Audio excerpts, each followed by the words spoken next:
Hi guys, I just quickly wanted to show you how to make a procedural dungeon in less than 15 minutes really. So first thing to do is get all your grid snap ready at the start. So I've selected snap to grid and stay upright and things like that to keep things organized. The secret to this little recipe is hexagons.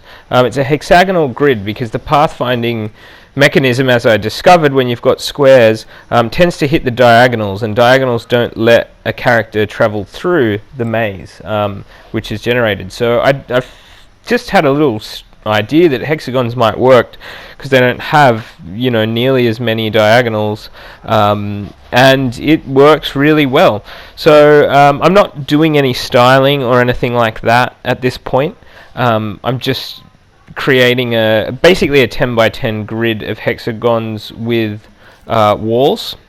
That's all you need. There's a bit of logic on the hexagons. So at this point I've made a first hexagon. It's quite a small one. You can scale it up later if you want, or you can scale it up at the start. And I've duplicated it before there's any logic on the original hexagon. I will put logic on that hexagon, but I've duplicated it first because the walls don't need the logic, and I want a template for the wall. So I just copied it over, cloned it, and stretched it upwards. The first piece of logic on the top there that you see, and it has to be right in the middle, is trigger sensor. And it has to sense a tag named path, or named whatever you want, as long as you change it again later. Let's just do path, and it's got to be a square shape. We just want it to detect above that hexagon. It's going to detect the pathfinder which travels along above it, so we have to make sure that it doesn't go over into any other spaces, or you'll have two big gaps when the pathfinder travels along. So I've done 0.5 by 0.5 by 1 meter. So that's the trigger sensor, and what the sensor triggers is destruction. So it will just destroy that hex when the pathfinder goes over top of it. You've got to hook it up. Really important to turn the destroyer off. It comes on automatically. If you copy out 100 of these hexes with the destroyer gadget on, you're going to have no maze. It's going to be empty to begin. So now I'm just going to make the grid.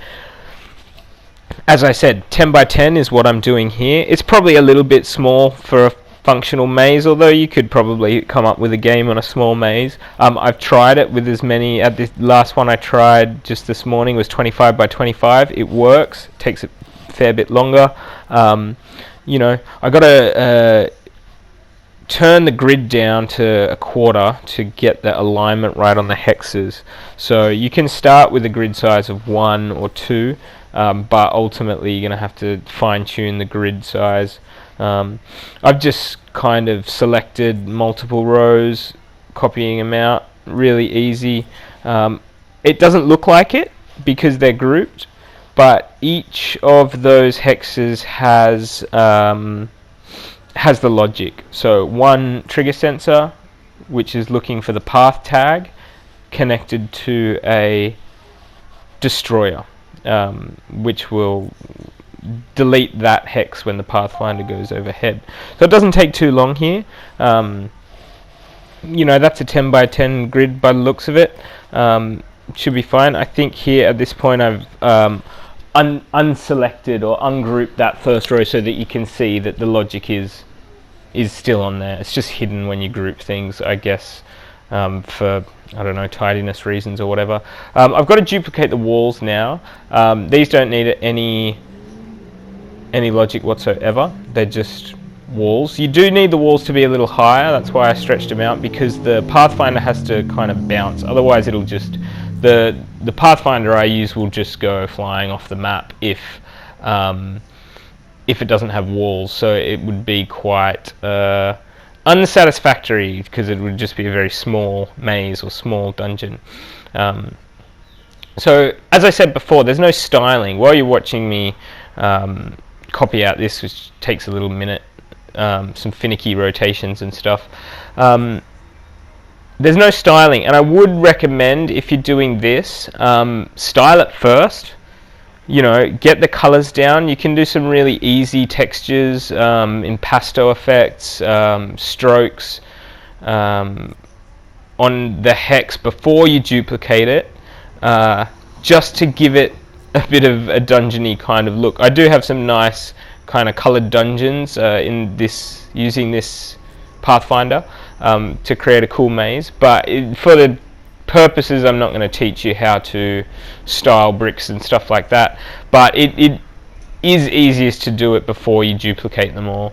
Otherwise you have to go and colour them all individually, and maybe you do want to kind of give it a bit more of an organic look by having mixed colours or whatever. You could do it after the fact, it's not too much of a hassle, but you know, I would suggest doing it first. Yeah, so we're almost there with the walls. In this version I haven't put in floors or a roof either. Floor's really easy, you can just draw a big square underneath. That's simple enough. The roof can be a little tricky one, because as soon as you put a roof in, it makes it really hard to tweak or look at your algorithm and get access to the things in the dungeon or what's being created. I think I accidentally had a large group there. Duplicated too many edges of that. Easy enough to delete. But yeah, once you got the roof in, you got to either turn it to invisible. It also, I think the way I do it, you've got to put the roof as non-collidable, otherwise it can interfere with the little pathfinding ball. You know, the pathfinder starts, it kind of has to be a physical object, so that it doesn't go flying off the map, and if there's a roof there that's down low enough, it will interfere with the pathfinder. That's fine, you can still have the effect of a roof, and you can probably still have a roof if you move the pathfinder down or something like that. But you know, I'm not going to bother with that for this purpose. You can do the roof as you wish. I would suggest just duplicate the floor, drag it on top, and make it visible but non-collidable. That way that it won't interfere with the pathfinder. Okay, I think that was my last square of wall. We're really close actually. Now I think we can move on to the pathfinder itself. Now this is really cool. This is where the cool stuff starts. It's just a sphere, a sculpted sphere. I think it's a bit big if you use the default size, so I've tweaked it down a bit. I tend to start it right there in the top corner where I started my maze, but you could start it in the middle, wherever. And in a bigger maze, one of the other ideas is actually to use two of these pathfinders, one in each corner, and that they destroy each other when they meet, so that actually ensures a path from one corner to the other corner of the dungeon. That's pretty cool, but in a small dungeon like this it's not really necessary. So a beautiful little microchip on there. I love the microchip. Everything that you put on a microchip performs as if it were attached to the ball itself, which is, you know, really super cool. So the microchip needs primarily needs a tag. So this is the tag that will tell the blocks underneath to disappear when the pathfinder flies overhead. So the tag we use is just path. I love the little tags because the name of the tag isn't a setting, it's just the name of the tag, which I don't know, I thought that was neat. I was looking around for where to put the name of the tag, but you just rename it. Renaming these things is something I should be doing more often. Okay, here's one of my favorite tools. It's a signal generator. A signal generator creates random noise.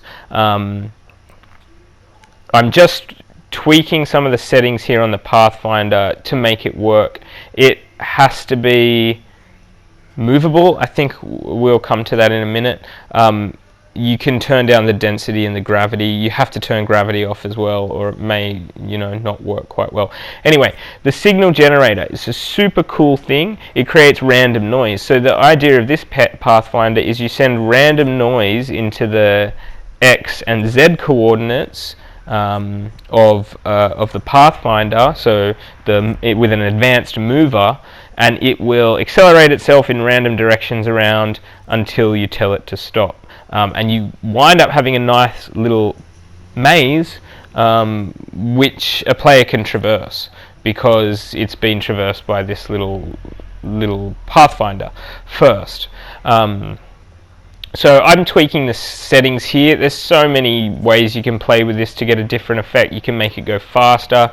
You can play with the pause to basically determine how long the passages might be. I've far from mastered how those signal generators really affect the behavior of the Pathfinder. I apologize that little I keep pressing the wrong button and I get the color of the microchip rather than the microchip itself.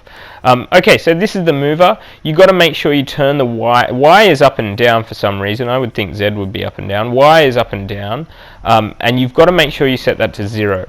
By default, it's something like 0.5 meters a second or 5 meters a second, and if you forget to turn that one down, it'll go flying off into the air.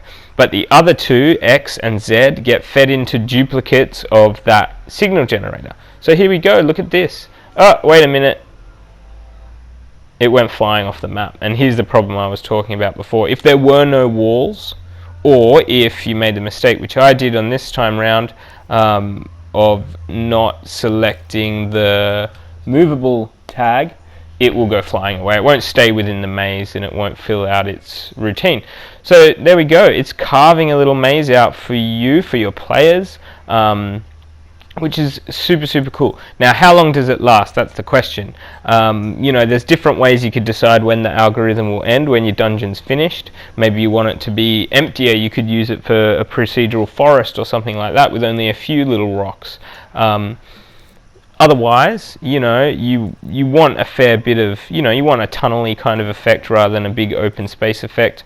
I think in this case I'll set the timer around 10 seconds, something like that, and that will destroy the Pathfinder in 10 seconds. You know, you could show something like a loading screen while it's creating the algorithm, while it's running for that 10 seconds, and when it's finished there'll be a nice maze there. The ball will be destroyed. And you know, you can stick a little player character inside the maze. The scale that I've done this is too small for a player character, but you know, it's all good. So I've set it to 10 seconds there. Always when I'm doing something precise I tend to hit shift square or L1 square to enter the details exactly. There we go, let it go. Oh, it's going to last 10 seconds. It'll carve out a little maze. There we go. And stop. It's destroyed itself there, I think. Yeah, and you've got a unique little 10 by 10 maze. You can rewind, try it again.